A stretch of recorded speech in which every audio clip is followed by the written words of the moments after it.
Eddy Merckx, often hailed as the greatest cyclist in history, was born on June 17, 1945, in Meinsel-Kiezegem, a small village in Belgium.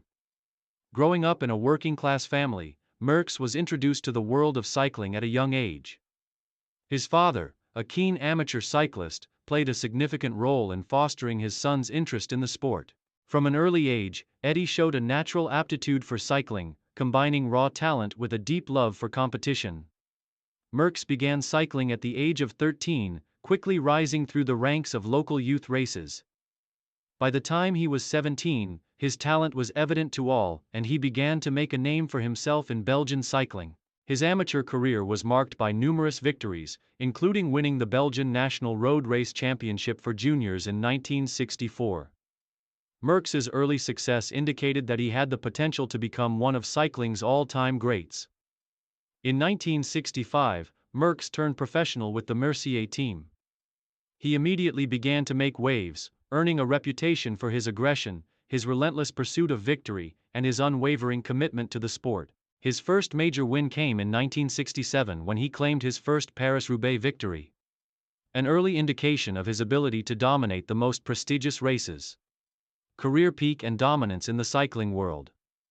The late 1960s and early 1970s marked the peak of Merckx's career.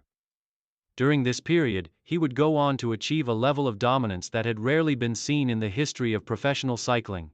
His unmatched versatility, strength, and tactical brilliance allowed him to dominate both one-day classics and multi-stage races. Merckx's career is defined by his unrelenting pursuit of victory, his iron-willed determination, and his ability to outclass his competitors across all terrains. Grand Tour success. Merckx's career was defined by his extraordinary success in Grand Tour, the three major stage races: the Tour de France, the Giro d'Italia, and the Vuelta a España. He was virtually unstoppable in these events, where his sheer power and ability to conquer both the flat stages and the mountains allowed him to win multiple titles. Tour de France. Merckx's most dominant Grand Tour was the Tour de France, which he won a total of 5 times: 1969, 1970, 1971, 1972, and 1974. His first win in 1969 was particularly remarkable because Merckx not only won the overall classification but also took home the green jersey for points classification and polka dot jersey for mountain classification, becoming the first rider in history to win all 3 jerseys in the same tour. His 1969 victory was a statement of his all-around capabilities, and it set the tone for his dominance in the years to come. His victories in the Tour were not just limited to 1 or 2 stages but included several stage wins, which further solidified his status as the best rider of his generation. Giro d'Italia. Merckx's reign in the Giro d'Italia was equally remarkable. He won the Giro 5 times: 1968, 1970, 1972, 1973, and 1974, often dominating the race from start to finish. His ability to maintain top form across 3 weeks of racing, especially in the mountains, allowed him to conquer one of the toughest Grand Tours. Merckx's aggressive riding style and relentless pursuit of victory helped him break numerous records, including setting the fastest ever time for the Giro at the time: Vuelta a España. Although Merckx's success in the Vuelta a España was somewhat overshadowed by his performances in the Giro and the Tour, he still managed to claim victory in the 1973 edition. His win in the Vuelta helped solidify his claim as the most dominant stage racer in cycling history, as he was the first rider to win all 3 Grand Tours, monuments and one-day classics.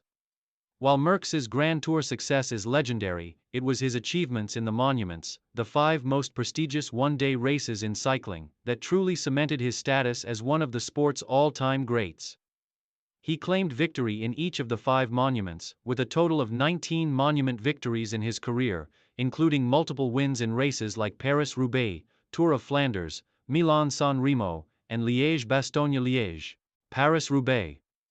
Merckx won the Paris-Roubaix 3 times: 1968, 1970, and 1973, showcasing his ability to excel in the most brutal of conditions, with the race's cobbled roads and harsh weather presenting major challenges for even the toughest riders.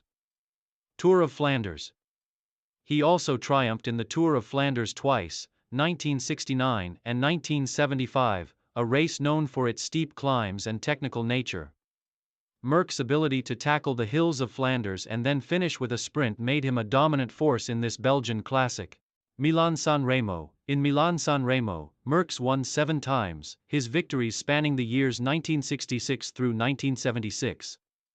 This consistency in the Italian Spring Classic speaks to his all-around cycling ability, as the race combines long distances with challenging climbs. Liège-Bastogne-Liège. Merckx also triumphed in Liège-Bastogne-Liège 5 times, showcasing his strength in long, grueling races. His ability to win on such varied terrain made him a feared competitor in all cycling formats. Main achievements and records. Eddy Merckx's career is marked by an astonishing list of achievements, many of which remain unbeaten to this day.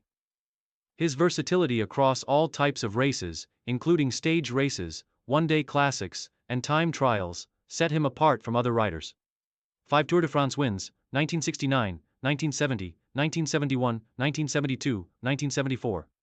5 Giro d'Italia wins, 1968, 1970, 1972, 1973, 1974, 1 Vuelta a España win, 1973, 7 Milan-San Remo wins, 3 Paris-Roubaix wins, 2 Tour of Flanders wins, 5 Liège-Bastogne-Liège wins, 19 Monument wins, more than any other rider.